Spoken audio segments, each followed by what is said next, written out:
आम आदमी पार्टी का एक एक कार्यकर्ता, एक एक एमएलए, एक एक मंत्री कट्टर ईमानदार है। ये मनीष सिसोदिया के खाते में जा रहे थे, जिसको हम तब से मोटा माल कह रहे हैं।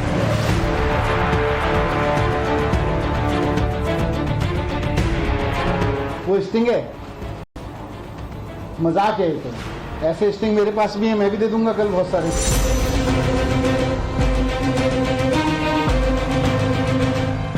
भारतीय जनता पार्टी एकदम से जग गई है क्योंकि इस मामले की प्रोब हो रही है। कांग्रेस की कंप्लेंट पर शर्म आनी चाहिए उनको।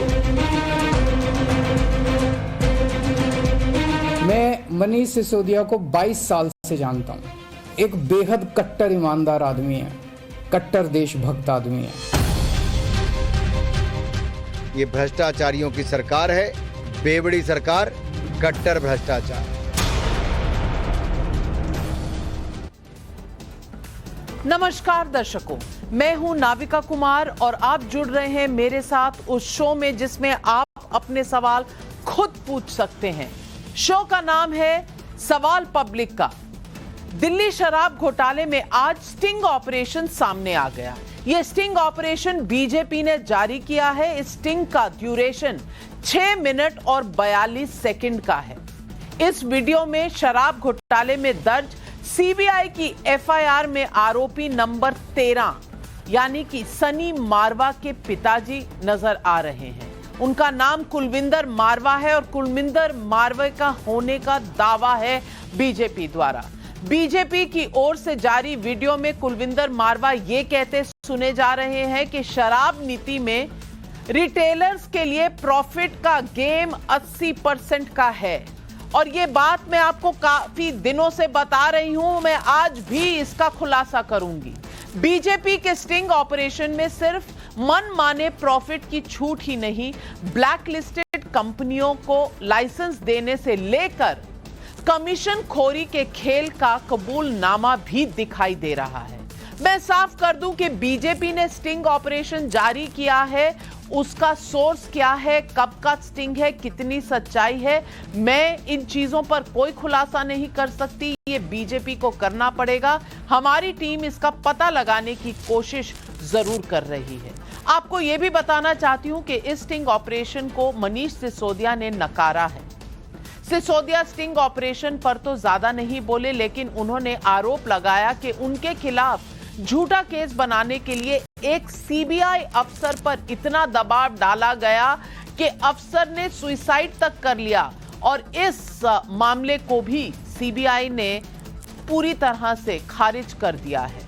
यह मामला अलग है। सिसोदिया के आरोपों पर सीबीआई ने जवाब दिया है। क्या कहा है यह मैं आपको आगे चलकर बताऊंगी। लेकिन आज पब्लिक पूछ रही है कि शराब घोटाले में स्टिंग वाला सबूत सामने आने के बाद आम आदमी पार्टी क्या बैकफुट पर है? क्या बीजेपी के स्टिंग से केजरीवाल के कट्टर ईमानदारी की पोल खुली है? सवाल पब्लिक का आज यही है।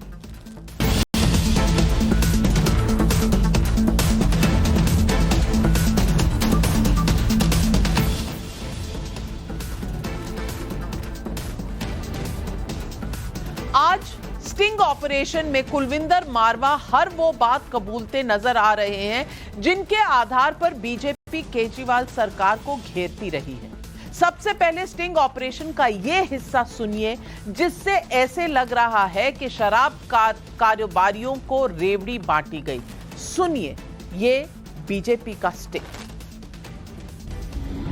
प्रॉफिट की गेम 80% है।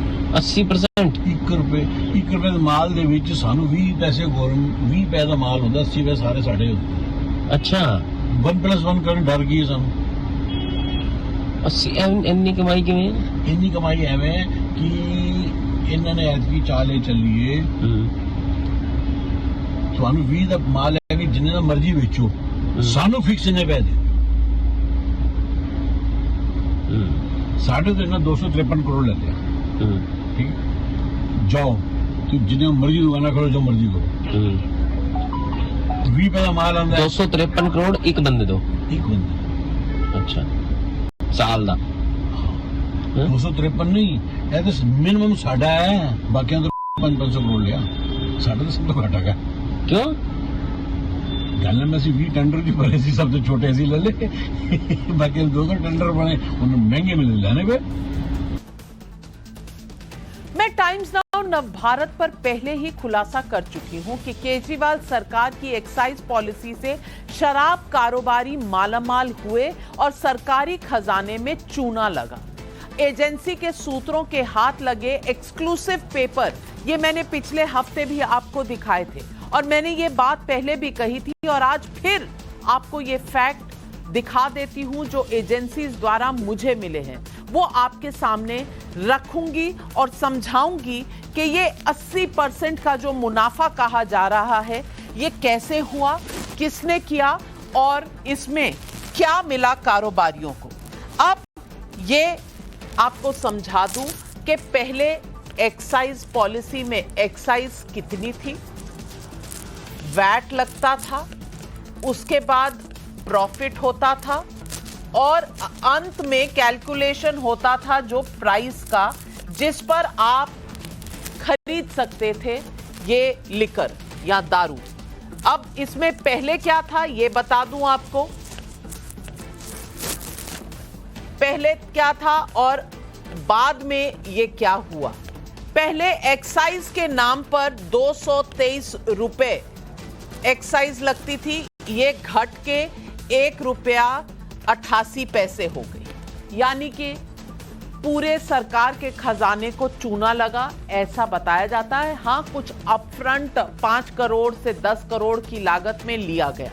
इसके बाद वैट लगते थे पहले 106 करोड़, ये घट के 1 रुपया 90 पैसे हो गया। प्रॉफिट पहले था 33 रुपए का, 33 रुपए और 35 पैसे का प्रॉफिट था, ये बढ़कर 363 रुपए हो गया ये नई एक्साइज पॉलिसी में। और प्राइस पहले 530 रुपए थी प्रति बॉटल, ये बढ़कर हो गई 560 रुपए। यानी कि इसमें किस किस को झटका लगा, इसमें लगा एक्साइज को झटका यानी सरकारी खजाने को झटका, वैट को झटका यानी सरकारी खजाने को झटका और खरीदने वालों को भी झटका क्योंकि शराब महंगी हो गई 530 रुपए से 560 रुपए। तो तीन क्लासिफिकेशंस में तो झटके हैं, लेकिन सबसे ज्यादा फायदा किसको हुआ, प्रॉफिट बनाने वाले यानी कारोबारियों को प्रॉफिट में 33 रुपए से लेकर 363 रुपए तक उनका प्रॉफिट चला गया। तो आप समझ रहे हैं 10 गुना प्रॉफिट बना। ये स्टिंग ने जो बताया है ये पिछले हफ्ते हमने आपको कैलकुलेट करके बताया कि 10 गुना प्रॉफिट बढ़ गया और बाकी सरकारी खजाना जिसमें एक्साइज और वैट जाता था इसमें घटोतरी हुई है, इसमें प्राइस में बढ़ोतरी हुई है, लेकिन ये इस स्टिंग में बताया गया है। अब स्टिंग ऑपरेशन का वो हिस्सा सुनिए जिसमें कुलविंदर मारवा कमीशन खोरी का हिसाब किताब समझाते दिख रहे हैं। देखिए, ये देखिए, हम 2 हफ्ते से जो बात बता रहे हैं आज कुलविंदर मारवा की आवाज। उन्होंने जो खेल खेले उन पे दसना ही है ना कि ना एवं खेल खेल रहे हैं। खेल तो 12% जन्म है, तो दो रानी और शुरू में जो लेते हैं उन्होंने वो मोटे जोड़ की सी 12 पर थोड़े गाड़ी का ट्रक आया 12% पैसे मिलेंगे 6 शुरू कीजिए शुरू का कोई क्वेश्चन ही नहीं ना, वो तो वैसे प्यार ना तुम जो दे दो तो साढ़े दिन तो पहले वही दे देंगे जड़े विचोले गए सी वही होगा विचोले। हम विचोले अंदर जो दिता है तुसी तो विचोलिया ही दिता होगा ना सर, ਅਸੀਂ ਵਿਚੋਲਿਆਂ ਨੂੰ ਕਿਉਂ ਦੇਵਾਂਗੇ और साढ़े जब सैटल होगी 6% जो जो सी आएगा तो ले जाने किसी ने 6% आसान करना समझो देना है 6% देना भी आसान नहीं सीधा। सुन लो आज गाड़ी को माल आया 100 करोड़ का है तो 12 करोड़ रुपया ਤੁਹਾਨੂੰ कमीशन आ गई 6 करोड़ काला करके एवं देगा 10 छुट। हाँ वही होते दिक्कत सी सारी 6 करोड़ काला किस तरह करोगे वो तरीका तो दसो मैनू तो काला देना कोई कार नोट में उधर थोड़ी पैने दे देंगे। सुना आपने कुलविंदर मारवा ने क्या कहा। ये एजेंसी के इस कैलकुलेशन में हम 2 हफ्तों से आपको बता रहे हैं और पूरी कैलकुलेशन हमने आपको बताई है कि नई एक्साइज पॉलिसी, पुरानी एक्साइज पॉलिसी में किस तरह से सरकार का जो खजाना है वो भी लूटा और खरीदने वालों को दाम भी ज्यादा देना पड़ा, लेकिन प्रॉफिट जरूर 10 गुना बढ़ गया। 33 रुपए से लेकर 363 रुपए तक ये प्रॉफिट बढ़ गया। तो मैं अब इस स्टिंग ऑपरेशन का सच क्या है ये बीजेपी जान सकती है, लेकिन बीजेपी ने केजरीवाल सरकार पर 4 गंभीर आरोप लगा दिए। सुनिए ये आरोप। पहली बात, 80% का जो प्रॉफिट है वो दिल्ली की जनता के जेब से निकाल करके मनीष सिसोदिया और अरविंद केजरीवाल ने अपने यारों के, अपने मित्रों के दलाली के माध्यम से उनके जेब में डाला। ना, ये सरकारी खाते में नहीं जा रहे थे, तो ये कोई लाइसेंस फीस इत्यादि नहीं थे।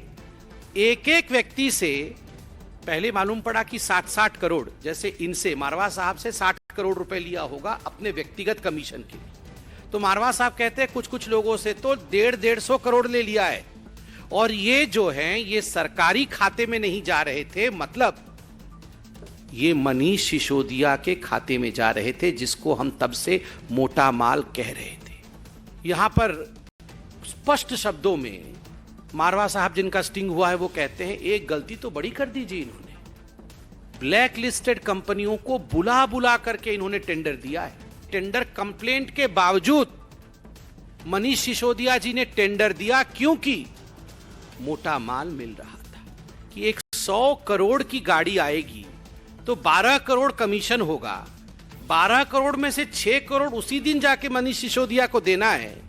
अब हमें समझ में नहीं आता था कि ये 6 करोड़ कोई छोटा रकम तो नहीं है, इसको हम कन्वर्ट कैसे करें ब्लैक मनी में, क्योंकि हमारे पास तो पैसे नहीं है, नोट में देने हैं। तो आप सोचिए किस कदर यहां लूट मची हुई थी, आज इसका खुलासा हुआ है।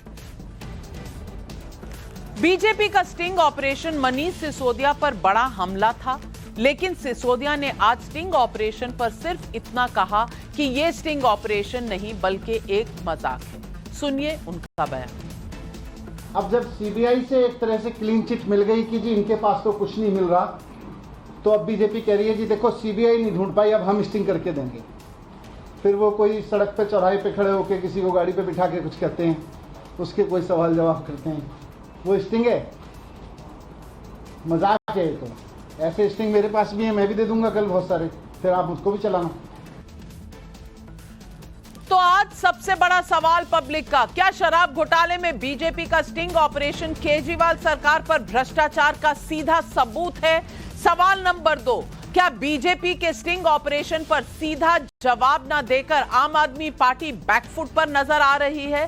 सवाल नंबर 3, क्या बीजेपी का स्टिंग ऑपरेशन सीबीआई की जांच में सबूत बन सकता है? सवाल नंबर 4, क्या इंडिया अगेंस्ट करप्शन के आंदोलन से निकली आम आदमी पार्टी वाकई भ्रष्टाचार में लिप्त है?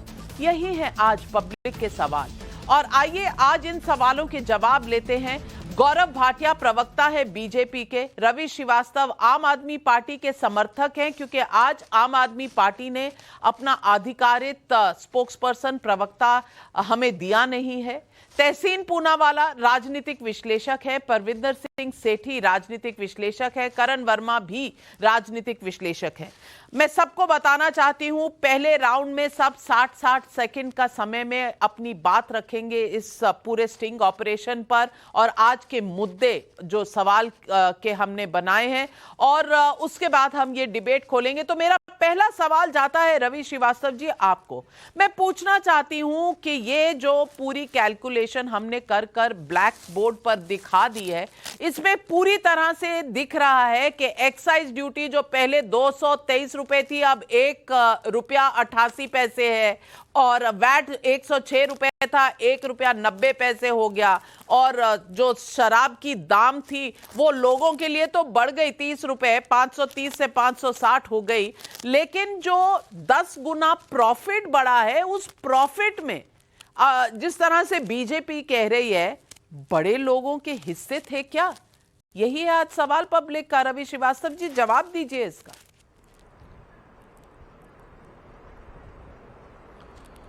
देखिए, पहली बात तो ये कि जो आपने ये गणित बोर्ड पे लिख करके समझाया है, ये पूरा का पूरा अविश्वसनीय है और इसका कोई बेसिस नहीं है।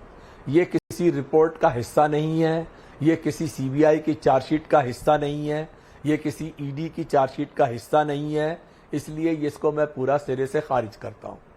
दूसरी बात, जो आपका ये स्टिंग ऑपरेशन हुआ है, ये पूरा का पूरा बीजेपी का किया हुआ है, ये उनका होममेड वीडियो है, ये पूरा का पूरा बोगस है, ये अनऑथेंटिकेटेड है, इसमें कोई सिर पैर की बात नहीं है।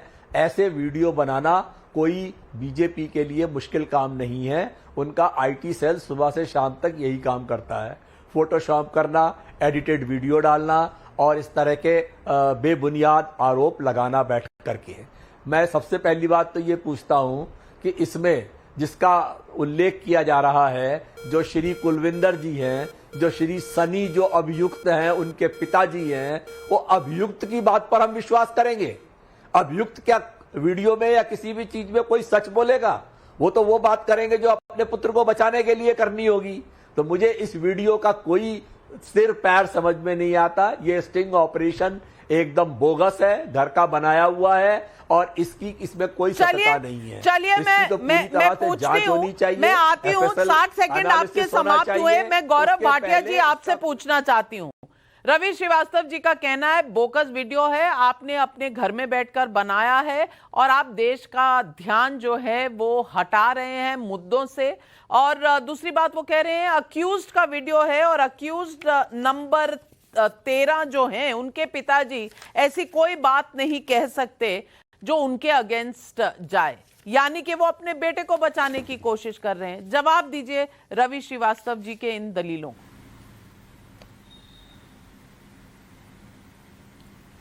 नाविका जी, रवि जी ने क्या कहा मैं बाद में कहूंगा, उस पर उत्तर भी दूंगा। आज जो बड़ी बात जनता कह रही है वो बोलना आवश्यक है। आज जब ये स्टिंग ऑपरेशन सामने आया तो भारतीय जनता पार्टी जो जनता की आवाज बन के आरोप लगा रही है वो सत्य प्रतीत होने लगे और ये भी सत्य प्रतीत होने लगा कि ये आप नहीं पाप है। जैसे जैसे खुल रही है कड़ी वैसे वैसे पास आ रही है हथकड़ी, और हथकड़ी पास किसके आ रही है? ये जो घोटालेबाज हैं, कट्टर बेईमान अरविंद केजरीवाल और मनीष सिसोदिया उनके। क्योंकि आप बताइए नाविका जी, ये वही लोग हैं जो एक समय पे कहते थे कि भ्रष्टाचार को हम समाप्त कर देंगे और जो मिले उसका स्टिंग कर डालो। आज जो स्टिंग करने की बात कर रहे थे उनका स्टिंग सामने आया तो ना आज उनका कोई अधिकृत प्रवक्ता आया है और ना ही कोई ऐसा वक्तव्य आया है जिसमें दम हो। हाँ, उलूल जुलूल की बातें मनीष सिसोदिया जी ने जरूर करी हैं और अगर इसे आप जोड़े इस कड़ी से कि मनीष सिसोदिया जी में अभी तक ये हिम्मत नहीं है कि वो एफआईआर को दिल्ली हाई कोर्ट में चैलेंज करके जो बातें एफआईआर में आई हैं उसको निरस्त करा ले, क्योंकि वो मन में जानते हैं कि भ्रष्टाचार किया है, आप नहीं पाप है। और मैं दूसरे भाग में कुछ ऐसे प्रश्न रखूंगा जिसका उत्तर अरविंद केजरीवाल जी खुद आ जाए तो नहीं दे पाएंगे। नाविका जी, मैं परविंदर सेठी जी से पूछना चाहती हूँ। परविंदर सेठी जी, अभी रवि श्रीवास्तव जी ने एक मुद्दा उठाया कि कुलविंदर मारवा जो हैं वो अक्यूज्ड के पिता हैं। नंबर 13 पे यहाँ पर नाम है सनी मारवा का, वो उनके पिता हैं, तो वो कभी उनकी बातों पर यकीन नहीं करना चाहिए। तो इसी लिस्ट जो एफआईआर है सीबीआई की, इसमें तो पहले नाम पे मनीष सिसोदिया जी हैं। तो मनीष सिसोदिया जी जो कहें वो हम मान लें, लेकिन कुलविंदर मारवा जो कहे वो हम ना माने। क्या इस बात का कोई लॉजिक समझ में आता है आपको? परविंदर सेठी जी, आपके 60 सेकंड शुरू होते हैं अब। देखिए, मैं आपको एक बात बताना चाहता हूँ। मनीष सिसोदिया जी इस देश के डिप्टी सीएम हैं और बहुत सारे मंत्रालय चला रहे हैं और वो पहले पत्रकार भी रह चुके हैं और उनकी ईमानदारी के ऊपर कोई क्वेश्चन मार्क नहीं है। दूसरी बात, जो ये स्टिंग ऑपरेशन किया गया है, ये स्टिंग ऑपरेशन नहीं है, एक इंटरव्यू है। वो गाड़ी पे बैठ के पीछे मुंह कर अपनी वीडियो बनवा रहे हैं। जब सीबीआई फेल हो जाती है 14 घंटे की रेड के बाद और बैंक के लॉकर खंगारने के बाद कुछ नहीं मिलता, तो बीजेपी के प्रवक्ता सीबीआई डायरेक्टर बन जाते हैं। आप और सीबीआई तो कहती है हमें कुछ नहीं मिला। लेकिन ये तरह तरह के सबूत लाकर ये प्रूव करना चाहते हैं, क्योंकि आने वाले समय में एमसीडी चुनाव है, उससे ये घबराए हुए हैं, बौखलाहट में हैं। उसके बाद 2024 की बौखलाहट है कि जो अरविंद केजरीवाल का कद है वो इतना ऊंचा होता जा रहा है, जिसके कारण बीजेपी को आगे नजर आ रहा है कि हमारी जो गिनती है उल्टी शुरू होने वाली है। ये जो इस तरह के स्टिंग ऑपरेशन का नाम देना और इन चीजों को बात करना, आप सीधा उनको पार्टी बनाइए, उनको सरकारी गवाह बनाइए, एफआईआर लॉन्च करिए। अगर आपके पास कोई सबूत है, सीबीआई को तो कोई सबूत मिला नहीं मनीष सिसोदिया जी के खिलाफ। और आप एक बात देखिए ना, आपने 277 एमएलए विधायक खरीदे, उसका पैसा कहां से आया? आपने नीरव मोदी को, ललित मोदी को, विजय माल्या को, सेठी साहब आपके 60 सेकंड हुए खत्म, लेकिन मैं आपको बता दूं मनीष सिसोदिया जी डेप्यूटी चीफ मिनिस्टर जरूर है, पर देश के नहीं, दिल्ली के डेप्यूटी चीफ मिनिस्टर हैं। दूसरी बात कि अक्यूज्ड एफआईआर आप कह रहे हैं फाइल करनी चाहिए, एफआईआर फाइल हो चुकी है। मनीष सिसोदिया नंबर 1 पर हैं, नंबर 13 पर हैं सन्नी मारवा। और तीसरी बात, आप स्टिंग के बारे में कह रहे हैं कि स्टिंग कैसे हुआ, क्या हुआ, जरूर इस पर बीजेपी जवाब देगी, लेकिन मैं आपसे हिसाब किताब की बात पूछ रही हूं, क्योंकि हिसाब ये हमने अब नहीं दिखाया, हम 2 हफ्तों से ये हिसाब दिखा रहे हैं। और इस हिसाब में बड़ी साफ तरीके से हमने दिखाया कि एक्साइज ड्यूटी जो 223 रुपए थी वो ₹1.88 हो गई है, और वैट जो 106 पे था वो ₹1.90 हो गया है, और 33 रुपए के जो प्रॉफिट था वो 363 रुपए हो गया है। दाम भी बढ़ गए हैं। तो सिर्फ फायदा किसे हो रहा है? यहां पर जो कारोबारी खरीद रहे थे, और यही बात कुलविंदर मारवा कह रहे हैं। तो मैं पूछना चाहती हूं करण वर्मा आपसे कि परविंदर सेठी जी बार बार नकारना चाहते हैं इन तथ्यों को जो हम 2 हफ्तों से अपने दर्शकों को दिखा रहे हैं। तथ्यों पर कोई बात नहीं कर रहा, कोई जवाब नहीं दे रहा, सिर्फ घुमाए जा रहे हैं कि वो कट्टर ईमानदार हैं, उनके वो प्रधानमंत्री बनने वाले हैं 2024 में, उनकी पॉपुलैरिटी बढ़ रही है। सब कुछ सही है अपनी जगह, हर आदमी को हक है कि वो प्रधानमंत्री की रेस में शामिल हो जाए, लेकिन तथ्यों का जवाब देना, क्या ये उनकी ड्यूटी नहीं है? ये उनका फर्ज नहीं है? क्या ये तथ्य गलत है? नाविका जी, आपने बिल्कुल सही बात, सटीक बात इस समय कही कि आप वाले जितने आए हुए हैं यहां, सिंपथाइजर हों, आप सपोर्टर्स हों, वो एक भी पॉइंटेड सवाल का जवाब नहीं दे पा रहे हैं। बार बार उनसे पूछा गया कि रवि धवन जो उस समय के एक्साइज कमिश्नर थे, उनकी क्यों ऐसा हुआ कि एक भी रिकमेंडेशन इन्होंने नहीं मानी। उन्होंने कहा कि होलसेल का काम सरकार के हाथ में रहना चाहिए, रिटेल में मैन्युफैक्चरर नहीं जाना चाहिए। हर बात का ठीक विपरीत काम किया अरविंद केजरीवाल और मनीष सिसोदिया की पॉलिसी ने। अब अगर यह कहा जाए कि ये नौसिखिए हैं, तो मैं ये नहीं मानता। मैं मानता हूं ये काबिल लोग हैं। इसका मतलब साफ है कि इन्होंने जानबूझकर, किसी को भी अगर पॉलिसी का ज्ञान हो या गवर्नमेंट से डील का एक्सपीरियंस हो, उसे पता है आज कि इन्होंने साफ तौर पे कुछ चंद लोगों को फायदा पहुंचाने के लिए पॉलिसी में चेंजेस किए हैं, और साथ ही साथ उससे बहुत बड़ा नुकसान स्टेट एक्सचेकर को भी हुआ है, और दाम भी बढ़ा और प्रॉफिट्स भी बढ़े इन वेंडर्स के। इससे यह पता लगता है कि आपने हर तरह से सरकार का भी नुकसान पहुंचाया, और 31 जुलाई तक आपने एक्साइज पॉलिसी वापस भी ले ली। हिम्मत है तो इन सवालों का सीधा जवाब दीजिए, वरना चुपचाप अपना गुनाह कबूल करिए और नैतिकता के आधार पर इस्तीफा दीजिए। आज यही 2 विकल्प हैं इनके पास। तो अपना गुनाह स्वीकार करिए। मैं तहसीन पूनावाला जी को अंदर लाना चाहती हूं इस पूरे मुद्दे में। तहसीन पूनावाला जी, क्या ये जो तथ्य हैं इनके जवाब मिले? चलिए ये तथ्य छोड़ दीजिए, जो सवाल उठाए हैं संबित पात्रा जी ने और बीजेपी ने और गौरव भाटिया जी ने, क्या इन किसी भी सवालों का जवाब मिला है आम आदमी पार्टी से, हाँ या ना? यानी कि ये जो पब्लिक सवाल पूछ रही है, पब्लिक को एक सिंपल सी चीज समझनी होती है कि गलत हुआ या नहीं हुआ। आप क्या समझते हैं, गलत हुआ? नाविका जी, आपके शो में शिरकत करने का मौका मिला, इसलिए आपका शुक्रगुजार हूँ।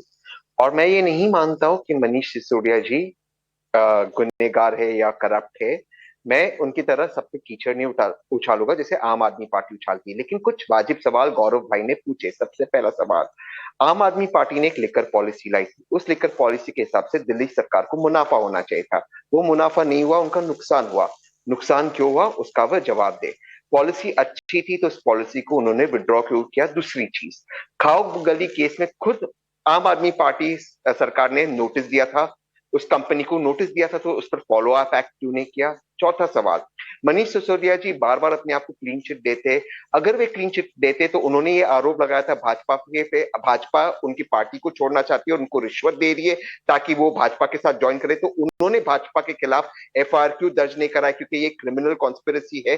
पांचवा सवाल, अगर मनीष सिसोदिया जी जानते थे कि सीबीआई का कोई अफसर उनको फंसाना चाहता है और उस अफसर ने आत्महत्या की, तो उसको लेकर वो कोर्ट क्यों नहीं गए।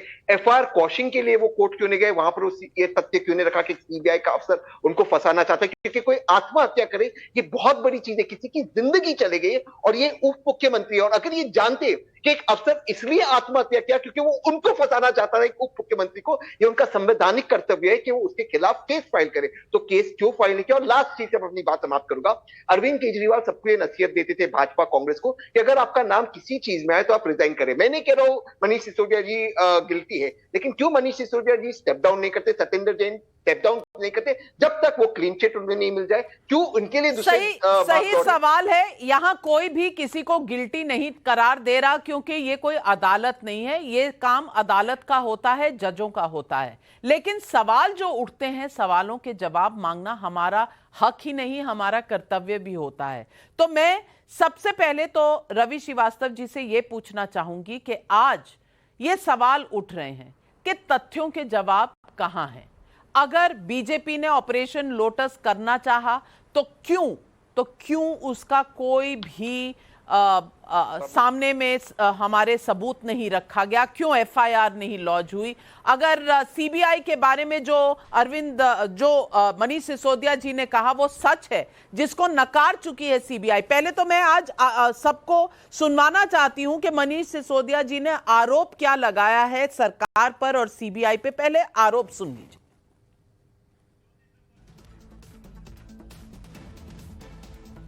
2 दिन पहले सीबीआई के एक अधिकारी ने सुसाइड किया और उसकी पूरी खबर आप लोगों ने, मीडिया ने भी दिखाई थी कि किस तरह से एक सीबीआई के अधिकारी ने सुसाइड किया है। उनके बारे में पता चला है कि जिस सीबीआई अधिकारी ने सुसाइड किया था वो जितेंद्र कुमार जी थे, डेप्यूटी लीगल एडवाइजर। ये सीबीआई के एंटी करप्शन ब्रांच में लीगल एडवाइजर थे। पता यह चला है कि मेरे खिलाफ गलत तरीके से केस बनाकर ये उनके ऊपर दबाव डाला जा रहा था कि मेरे खिलाफ गलत तरीके से केस बनाकर मुझे अरेस्ट कराने की लीगल मंजूरी दें।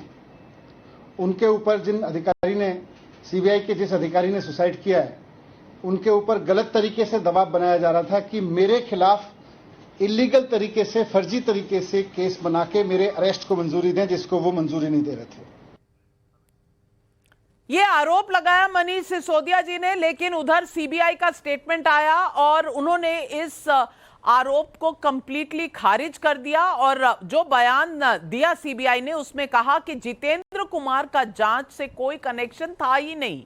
वो डेप्टी लीगल एडवाइजर जरूर थे और प्रोसिक्यूशन के इंचार्ज थे। दिल्ली में जिन मामलों में चार्जशीट हो चुकी है उन मामलों में वो सुपरवाइज कर रहे थे। मौत के मामले की जांच चल रही है। पुलिस के मुताबिक उन्होंने कोई सुसाइड नोट में किसी को भी जिम्मेदार नहीं ठहराया है। सिसोदिया का ये शरारतपूर्ण और भ्रम करने वाला बयान दिल्ली एक्साइज पॉलिसी केस को भटकाने का प्रयास है। साथ ही ये अफसर की मौत के मामले में दखल देने जैसा है। ये सीबीआई का बयान आया। रवि श्रीवास्तव जी, मैं पूछ रही हूं, सवालों का जवाब ना देके क्या ये एक कोशिश है कि एक मृत व्यक्ति को बीच में लाकर इस पूरे मामले को भ्रमित किया जाए?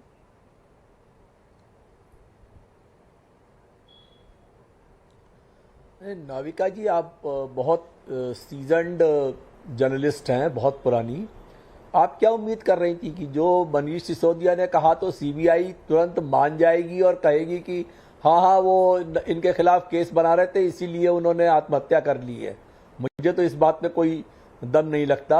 उन्होंने खंडन किया है, ये बात भी रिकॉर्ड पर है। और डिप्टी चीफ मिनिस्टर की पोजीशन एक कॉन्स्टिट्यूशनल पोस्ट है। अगर डिप्टी चीफ मिनिस्टर ने इस तरह का आरोप लगाया है तो मैं समझता हूं कि इसको भी जो भी जांच चल रही होगी उसको इस दिशा में भी काम करना पड़ेगा। जहां तक सवाल ट्रेडिंग का है, हॉर्स ट्रेडिंग का है, तो वो 277 एमएलए खरीदे बेचे गए, ये बात तो देश की जनता जानती है। 98 एमएलए तो केवल नॉर्थ ईस्ट में खरीदे गए और इसके अलावा मध्य प्रदेश में, कर्नाटक में 277 के मामले छोड़ दीजिए ना रवि श्रीवास्तव जी, आप 277 के मामले छोड़ दीजिए। आप बात करिए जहां पर आपने इल्जाम लगाया है कि 63 एमएलए जो आम आदमी पार्टी के थे उनकी खरीद फरोख्त की बात हुई। अगर इसमें कोई भी सबूत है तो सामने रखना चाहिए। शायद 277 जिनके आरोप आप लगा रहे हैं, शायद उस इन्वेस्टिगेशन में भी कोई आगे बढ़त मिलेगी हमें। तो आप अपनी बात जो कह रहे हैं, कभी मैसेज से आया, कभी फोन से आया, वो क्यों नहीं सबूत सामने रखते? क्यों नहीं पुलिस के पास जाते? क्या डर है? बिल्कुल सत्य कहा आपने। और ये काम जरूर होगा, निश्चित रूप से होगा। और पिछली बार का रिकॉर्ड जब 4 करोड़ रुपए दिए गए थे और शेर सिंह डागर भारतीय जनता पार्टी के ही पकड़े गए थे, तो इनका ट्रैक रिकॉर्ड पहले से तैयार है। आप बिल्कुल चिंता ना करें। बीजेपी सबूत पर सबूत गिरा रही है। आप कह रहे हैं कि समय आने पर बताएंगे। ये इतना इंतजार क्यों करा रहे हैं आप पब्लिक को? गौरव भाटिया जी, ये सारा मुद्दा मुझे लगता है 2 से 3 हफ्ते के बीच हो गया। इसमें अभी तक कोई सबूत नहीं रखा आम आदमी पार्टी ने। क्या ये आश्चर्यजनक नहीं है? नाविका जी, सबूत नहीं रखा लेकिन झूठ तो बार बार रखा। अरविंद केजरीवाल और मनीष सिसोदिया को ऐसा लगा कि हम झूठ बोलते जाएंगे तो सत्य घबराएगा, परेशान होगा, पराजित होगा। लेकिन सत्य आप परेशान थोड़ी देर के लिए तो कर सकते हो, पराजित नहीं कर सकते हो। अभी एक्यूज्ड नंबर 13 के पिता बोले हैं, अभी एक्यूज्ड नंबर 13 भी बोलेगा। एक्यूज्ड नंबर 1 बड़ा भ्रष्टाचारी मनीष सिसोदिया भी बोलेगा। और मैं आपको बता रहा हूं, जो किंगपिन है ना, कट्टर बेईमान अरविंद केजरीवाल भी बोलेगा। मैं एक बात कहना चाहता हूं, आप सोचिए किस तरह की कुंठित राजनीति ये लोग करते हैं। सीबीआई पे आरोप लगा दिया, एक व्यक्ति जो कि अब इस दुनिया में नहीं है, उसके लिए कहा कि दबाव बना रहा है। 2 बड़ी बातें सीबीआई ने कही हैं। पहली तो आपने बिल्कुल सही कहा कि जिस व्यक्ति की बात हो रही है वो इस केस में इन्वॉल्व ही नहीं था, विवेचना नहीं कर रहा था। दूसरी बड़ी बात जो ये बार बार, अभी देखिए एक समर्थक कह रहे थे नाविका जी कि ये केस खत्म हो गया है, सीबीआई को मिला क्या? तो एक वाक्य यहां पे सीबीआई ने लिखा है कि जांच चल रही है और कोई क्लीन चिट नहीं दी गई है। अब दूसरी बात करते हैं नाविका जी, तथ्यों पे आप मुझे ये बताइए, भारतीय जनता पार्टी बार बार प्रेस कॉन्फ्रेंस करके क्या कह रही थी कि एक ब्लैक लिस्टेड कंपनी को आपने क्यों ठेका दिया? वो बात स्टिंग में भी आज सामने आ गई। दूसरा बड़ा आरोप जो बीजेपी लगा रही थी कि 2% की कमीशन थी, वो 12% क्यों की गई? हमने कहा क्योंकि वापस वसूली करनी थी, वही रुपया घूम के आएगा। यह भी आज स्टिंग ऑपरेशन में आ गया। और अगर स्टिंग ऑपरेशन झूठा है, किसी ने गलत करवाया है, धमका के कराया है, तो अरविंद केजरीवाल थाने क्यों नहीं जाते? कंप्लेंट दे, दूध का दूध और पानी का पानी हो जाएगा। लेकिन एक वजह है, मैं आपको बताऊं, ये मुद्दे से कैसे भटकाते हैं। जब हम लोग तथ्यों के आधार पे आरोप लगाते हैं, जनता की आवाज उठाते हैं, तो इन्होंने अभी तक क्या किया? इन्होंने कट्टर ईमानदार है सत्येंद्र जैन, उसको सर्टिफिकेट दिया। ये बात अलग है नाविका जी, सत्येंद्र जैन 3 महीने से बेल भी नहीं पाया है। उसके बाद न्यूयॉर्क टाइम्स दिखाया, कहा कि हमें जवाब देने की जरूरत नहीं क्योंकि न्यूयॉर्क टाइम्स का हमें सर्टिफिकेट मिल गया। उसके बाद बापू की समाधि पे चले गए, बापूजी ने पूछा यहां क्यों आए हो, तो कहने लगे देखो भ्रष्टाचार किया है, ब्लैकलिस्टेड कंपनी को हमने ठेका दे दिया, गलती से मिस्टेक हो गया, हमें माफ कर दो। उसके बाद क्या हुआ, आज कह रहे हैं मनीष सिसोदिया कोई प्रकाश नहीं डाला जो स्टिंग ऑपरेशन आया, कह रहे ये मजाक है। अरे मजाक तो आम आदमी पार्टी की राजनीति, अरविंद केजरीवाल और मनीष सिसोदिया की ओछी भ्रष्टाचारी राजनीति बन गई है। मैं जो इस स्टिंग ऑपरेशन में पूरा ब्लैकलिस्टेड कंपनी के बारे में जो कहा गया, ये हिस्सा दर्शकों के सामने रखना चाहती हूं और उसके बाद सेठी साहब जरूर ध्यान से सुनिएगा क्या कहा जा रहा, फिर आपके पास आ रही हूं, सुनिए दर्शकों। आप समझदार हो गए ना, बड़े कारोबार जी गले ने गलती जी बड़ी की है ना, जिस वक्त ठेके मिलने लगे उस वक्त जी ब्लैक लिस्ट कंपनी से उन्होंने देते हैं। हाँ ये भी आया पेपर न्यूज बोल रहे हैं ब्लैक लिस्ट वालों को बुला के दिए, जद की एयरपोर्ट का ठेका 250 करोड़ छुट्टिया से 150 वाला ने देता और कहता 250 वाला जो ब्लैक लिस्ट है।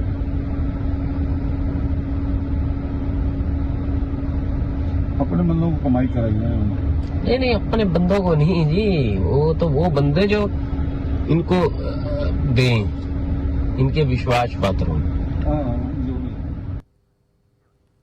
सेठी साहब, यहां तो पूरी बात हो रही है कि ब्लैक लिस्टेड कंपनियों को दिया, ये गलत किया और ये ऐसे बंदे हों जो इनको कुछ दे जाएं। इसका मतलब क्या हुआ, ये स्टिंग में कुलविंदर जी कह रहे हैं और कुलविंदर जी ने पहले भी अपने स्टिंग में ये बात कही कि 2% से 12% जब एक्साइज का जो कमीशन का रेट कर दिया था तो उसमें भी एक्सपेक्टेशन थी कि कुछ आएगा वापस। अब ये बताइए कि ये जो आरोप है ये बहुत संगीन आरोप हैं, इन आरोपों के जवाब में क्या कहेगी आप आम आदमी पार्टी? देखिए कुलविंदर जी कौन है, कोई नहीं जानता कौन है, और ये कोई स्टिंग ऑपरेशन नहीं है, फैब्रिकेटेड वीडियो है, बीजेपी वालों ने बनाकर लोगों के सामने पेश करी है, पहली बात। दूसरी बात ये है कि जो पहले 5 लाख रुपए लाइसेंस फीस थी वो 6 करोड़ रुपए कर दी, जो 8 लाख थी वो 10 करोड़ रुपए कर दी। इसमें सीबीआई ने तो कहीं मेंशन नहीं करा कि यहाँ पे घोटाला हुआ है। वो कह रहे हैं हम अभी जांच जारी है, जब तक बीजेपी सारे हथकंडे अपनाकर तरह तरह के नकली असली सबूत पेश करेगी, अपना प्रयास करेगी, तब तक जांच जारी रहेगी। इनके पास कुछ नहीं है और ये सिर्फ पंजाबी समझते हो तो स्टिंग भी पंजाबी विच सीगा, बाकी हिंदी वाले नहीं समझ सकते तो पंजाबी में बोल रहे थे मारवा साहब। सेठी साहब पंजाबी बोल रहे सन, तुहानू ते समझ आया होगा पूरा। मैडम हु इज मारवा साहब? नहीं मारवा साहब is father of the accused number 13। गाड़ी में बैठ के वीडियो बनाई हुई है। आप 13 के फादर नहीं, अक्यूज नंबर 13 हो या 14 हो, उसकी कोई ऑथेंटिसिटी नहीं है। आप इसको सीबीआई को दीजिए ना, सीबीआई एक्शन लेगी। अब ये खुद ही सीबीआई डायरेक्टर बने हुए हैं, सीबीआई को डायरेक्शन दे रहे हैं जितनी संवैधानिक संस्था। चलिए गौरव भाटिया जी, क्या ये स्टिंग ऑपरेशन सीबीआई में दिया जाएगा?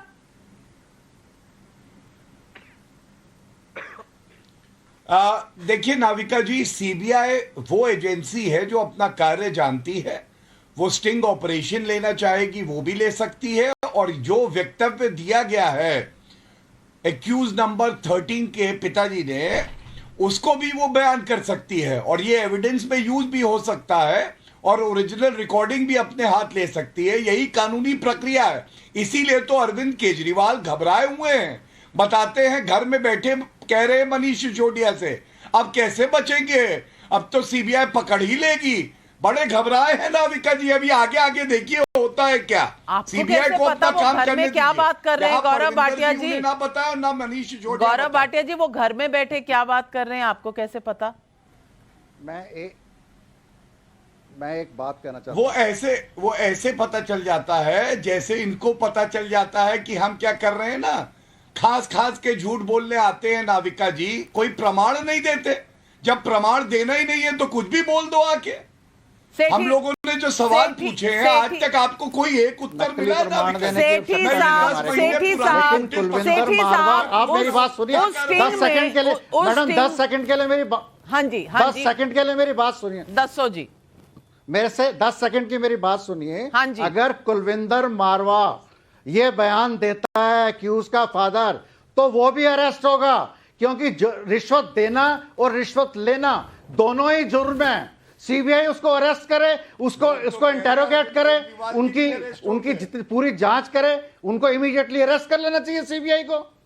उनका इंटेरोगेशन होना चाहिए कि अगर आपने रिश्वत दी है तो सीबीआई उनको भी अरेस्ट करेगी। रिश्वत देना और लेना दोनों ही जुर्म है। ये गौरव भाटिया जी को बता दीजिए, इतने बड़े वकील हैं, इनको मालूम होना चाहिए कि रिश्वत देना और लेना बराबर के जुर्म है। कुलविंदर मारवा जेल में जाएंगे। सेठी साहब, अगर आपने स्टिंग जो पंजाबी में है उसको ध्यान से सुना हो तो वहां प्रॉफिट का खेल, कमीशन का खेल और ये सब समझाया जा रहा है। यहाँ किसी को हमने कमीशन, मैंने समझ लिया। हाँ, तो यहाँ तो घूस नहीं हो रही। आप इन तथ्यों का तो जवाब दे दीजिए। 6% का उन्होंने ब्यौरा दिया है कि 6% हमने दिया है। हम नहीं, उन्होंने कहा हम रोज पैसे देने जाते थे। आप पूरा सुनिए, मैंने भी सुन लिया। उन्होंने कहा रोज पैसा मनीष सिसोदिया जी के वहां पहुंचता था। ये आपके स्टिंग ऑपरेशन में है। गौरव भाटिया जी जवाब दीजिए।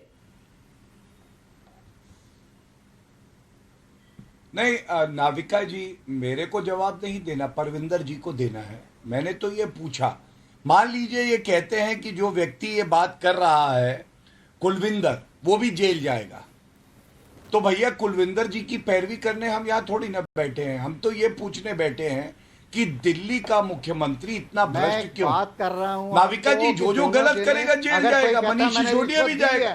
तो ये परविंदर जी का आर्गुमेंट क्या ये है कि कुलविंदर जी जेल जाएंगे तो मनीष सिसोदिया जी भ्रष्टाचारी नहीं रहे?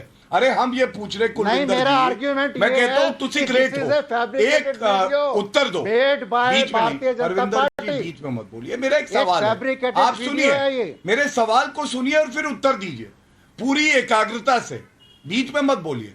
मैं ये कह रहा हूं, ये 10 महीने पहले एक्साइज डिपार्टमेंट ने एक नोटिस दी। उन्होंने कहा ब्लैक लिस्टेड कंपनी को ठेका क्यों दिया गया, 7 दिन में कार्रवाई होनी थी, ये कार्रवाई क्यों नहीं हुई? मनीष सिसोदिया जी को कितना रुपया दिया गया है, यही तो सवाल पूछ रहे हैं। इस नोटिस पे क्या कार्रवाई हुई? ये गलत प्रश्न है क्या, बताइए। रवि श्रीवास्तव जी, कोई जवाब है इसका? देख रही है आपको, कोई जवाब है इसका कि शो कॉज नोटिस को कंक्लूजन तक क्यों नहीं ले जाया गया? ये सवाल तहसीन पूनावाला, कांग्रेस पार्टी और बीजेपी दोनों उठा रहे हैं, इस पर जवाब दे दीजिए। देखिए, ये सारी चीजें अंग्रेजी में जिसे कहते हैं ना, in the realm of speculation है। इनमें से कोई भी बात साबित नहीं हुई, कोई भी बात किसी रिपोर्ट का हिस्सा नहीं है, कोई भी बात किसी चार्जशीट में नहीं आई है, इसलिए इसका जवाब देना जरूरी नहीं है। और दूसरी बात, एक गौरव, ये जो भाजपा के स्पोक्स पर्सन है, थोड़ी देर पहले से कह रहे थे कि सुनिए अरविंद केजरीवाल, एक मिनट अरविंद केजरीवाल, अरे अरविंद केजरीवाल आप कह रहे थे, अरे भैया अरविंद केजरीवाल आप कह रहे थे, अरविंद केजरीवाल कह रहे थे कि वो महात्मा गांधी की समाधि पर गए थे, तो क्या पूछने गए थे? उन्होंने, महात्मा गांधी ने कहा कि जिन्होंने मुझे गोली मारी वो तुम्हें भी परेशान कर रहे हैं, तो तुम हिम्मत से डटे रहो, इनकी बिल्कुल परवाह मत करना, ये कहा था महात्मा गांधी ने। और आपको समझ में आ गया हो तो केजरीवाल घबराते किसी से नहीं है, वो डरने वालों में से नहीं है। घबरा तो आप रहे हैं, जो आपके पांव के नीचे से गुजरात में जमीन खिसक रही है। 4% वोट शेयर तो पहले ही बढ़ गया, और अगर आप अरेस्ट करोगे मनीष सिसोदिया को तो 6% और बढ़ जाएगा। और आप आ गए हो अभी, माफ कीजिए, सबके हाथ उठ रहे हैं पैनल पर, लेकिन पब्लिक के सवाल आते चले जा रहे हैं। धर्मेंद्र कुमार सिंह वाराणसी से और वेद प्रकाश देहरादून से पूछ रहे हैं पब्लिक का ये सवाल।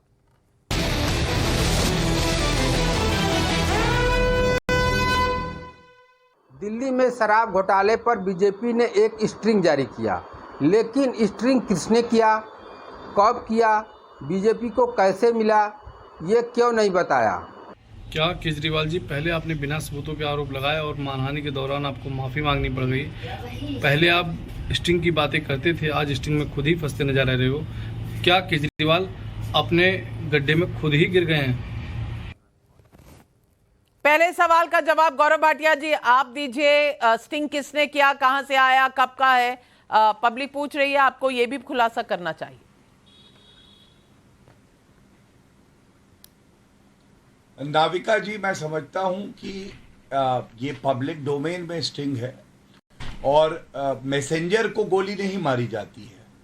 देखिए, मैंने आपके कार्यक्रम में बिल्कुल जिम्मेदारी से एक बात कही, स्टिंग में जो बड़ा खुलासा हुआ है ना, जनता वो देख रही है और सीबीआई जांच कर रही है।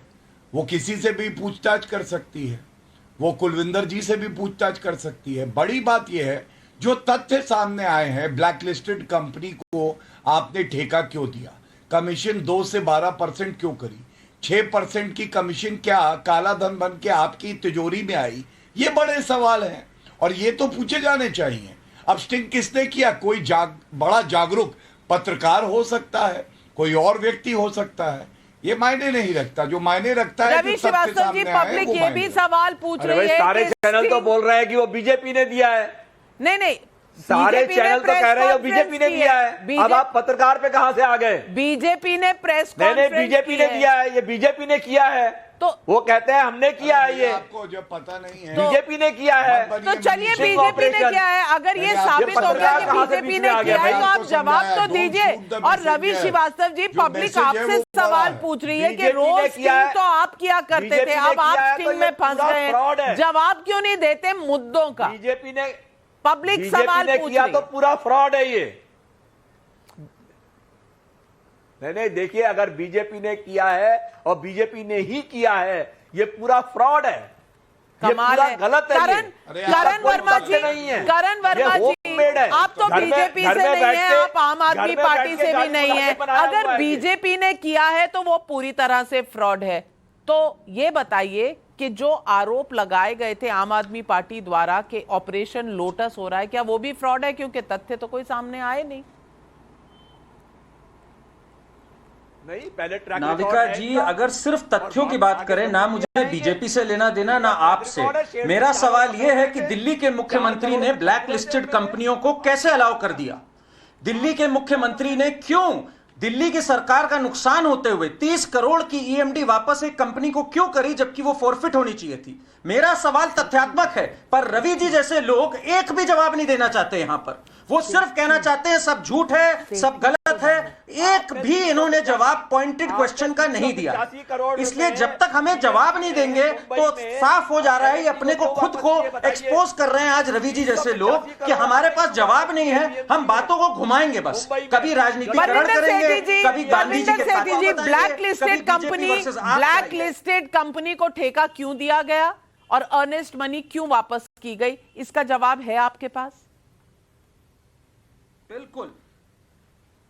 देखिए, ये जो चीज़ें हैं, आप इस बात को समझिए, जो एयरपोर्ट अथॉरिटी ने उनको परमिशन नहीं दी, उसके प्रोविज़न में पैसे वापस किए जाते हैं। और अभी इन्होंने जो 185 करोड़ रुपया माफ करा एमसीडी का भारतीय जनता पार्टी ने, उसके बारे में एयरपोर्ट अथॉरिटी से पहले परमिशन लेके तब लाइसेंस देना चाहिए था, पहले लाइसेंस क्यों दे दिया? और लाइसेंस लेना उनकी रिस्पॉन्सिबिलिटी थी। जांच के विषय है ये, यहाँ पे डिस्कस करने वाली बात है। एक स्टेट की सरकार अगर कोई काम कर रही है वो इलीगल नहीं है। ये टेंडर रूल्स हैं, मैं इनको थोड़ा एजुकेट कर दूं। टेंडर्स का मुझे थोड़ा ज्ञान है, इसलिए मैं बता रहा हूं। जब एक पार्टी L1 हो जाती है तो उसका दायित्व हो जाता है कि वो सारे क्लियरेंसेस लाए। अगर वो क्लियरेंसेस लाने में विफल साबित होती है तो उसकी ईएमडी अमाउंट जब्त कर ली जाती है। जहां पे भी जाते हैं अनफेयर एडवांटेज दी गई है उसको। इतना जान के आइए सिटी साहब, नहीं ऐसा जरूरी नहीं है, ऐसा जरूरी नहीं है, ये डिपेंड करता है, ऐसा कुछ नहीं है। टेंडर कंडीशन वायलेट हुए कि नहीं तहसीन पूनावाला, इस मुद्दे पर आपका क्या विचार है? 100% टेंडर कंडीशंस वायलेट हुए।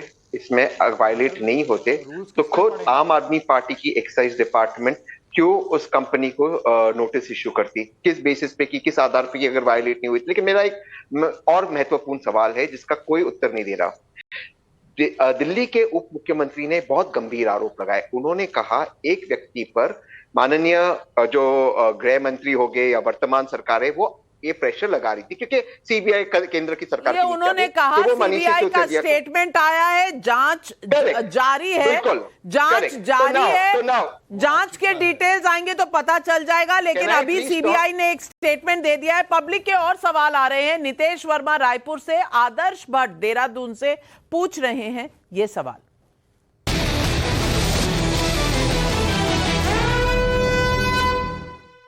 शराब घोटाले के आरोपी के पिता का जब बीजेपी स्टिंग ऑपरेशन करके वीडियो जारी कर सकती है, सीबीआई रेड मार करके ही चुप क्यों है? ऐसा नहीं लगता कि इसमें जांच कम और राजनीति ज्यादा हो रही है? शराब पर सीधा जवाब क्यों नहीं दे रही आप? कोर्ट सबूत मांगता है। मनीष सिसोदिया बेस्ट शिक्षा मंत्री या सीबीआई का दबाव, ये सब कहने से कैसे चलेगा काम?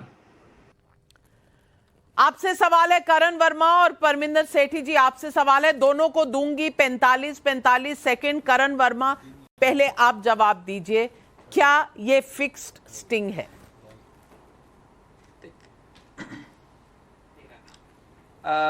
मेरे हिसाब से इस लिकर स्कैम कहीं से भी ये आश्रित स्टिंग पर नहीं है। ये स्टिंग और नो स्टिंग ये अपने आप में एक स्कैम है, क्योंकि इसमें जनता का नुकसान हुआ है और कुछ चुनिंदा लोगों को, जिसमें से कि ब्लैकलिस्टेड कंपनियां हैं, उनको फायदा हुआ है। ये स्टिंग की जांच होनी चाहिए कि ये कितना ऑथेंटिक है। पर मैं एक बात जरूर कहूंगा, एक व्यक्ति अगर ऑन कैमरा ये कह रहा है कि मैंने इतनी कमीशन दी, जो कि अपने में एक गुनाह है, जैसे सेठी साहब ने कहा, तो इसका मतलब ये हो जाता है ये जांच का विषय होना चाहिए। क्योंकि कहीं ना कहीं जो भी थोड़ा सा भी नीति ज्ञान रखता है या टेंडर्स का ज्ञान रखता है, वो जानता है कि सारी कंडीशंस को वायलेट किया गया है इसमें, और clear cut case of quid pro को बनता है। हर आदमी पार्था चैटर्जी की तरह नहीं होता कि जिसके घर से नोटों की गड्डियां निकले। कुछ जगहों पे करप्शन बहुत सोफिस्टिकेटेड होता है, जैसे कि आप हमारा खर्चा उठा लीजिएगा किसी प्रदेश में चुनाव का, जैसे और तरह तरह के। इसकी जांच और होनी चाहिए। और ये सवाल सही है, सवाल आपने उठाया, 45 सेकंड खत्म। परविंदर सेठी जी, दूसरे सवाल का जवाब दीजिए। किसी भी तथ्य पर जवाब नहीं आ रहे, और आज तो आम आदमी पार्टी ने प्रवक्ता भी कोई नहीं दिया, तो तथ्यों के जवाब कौन देगा?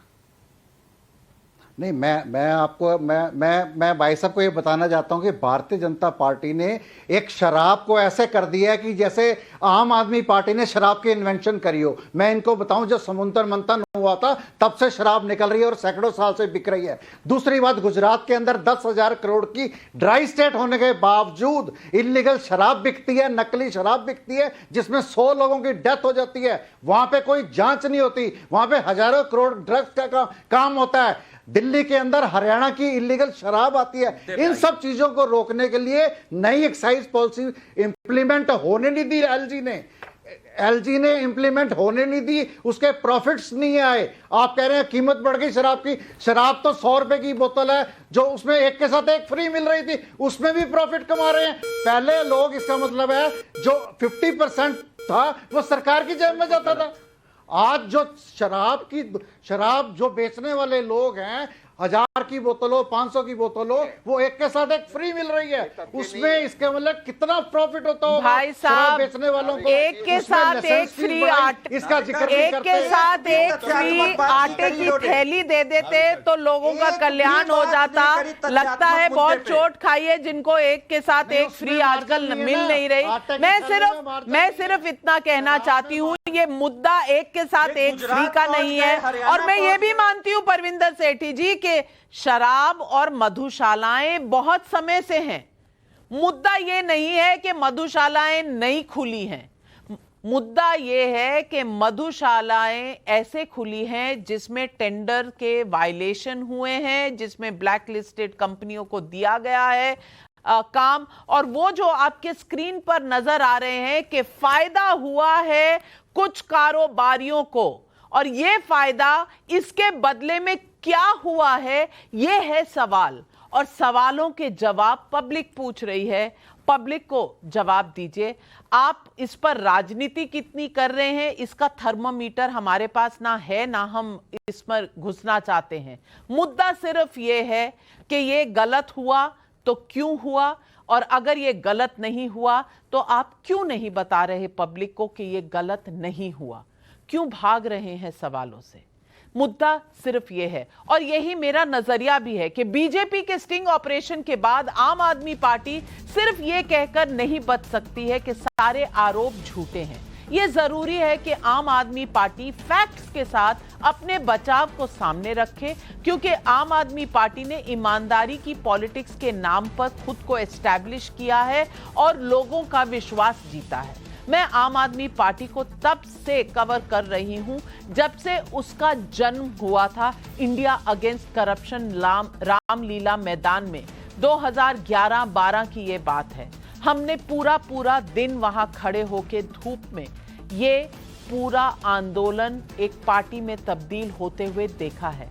मैं आज हैरान इस बात से हूं कि भ्रष्टाचार के आरोप लग रहे हैं और भ्रष्टाचार के खिलाफ आंदोलन करने वाली पार्टी जो है इसका सीधा जवाब नहीं दे रही। जवाब देने चाहिए, तथ्य सामने रखने चाहिए। ये उनकी ड्यूटी है पब्लिक की तरफ। इसमें मीडिया या पॉलिटिकल पार्टीज का सिर्फ लेना देना नहीं है, इसमें पब्लिक का विश्वास जुड़ा हुआ है और पब्लिक को ये सवाल पूछने का भी हक है और जवाब पाने का भी हक है। आज इस मुद्दे पर इतना ही।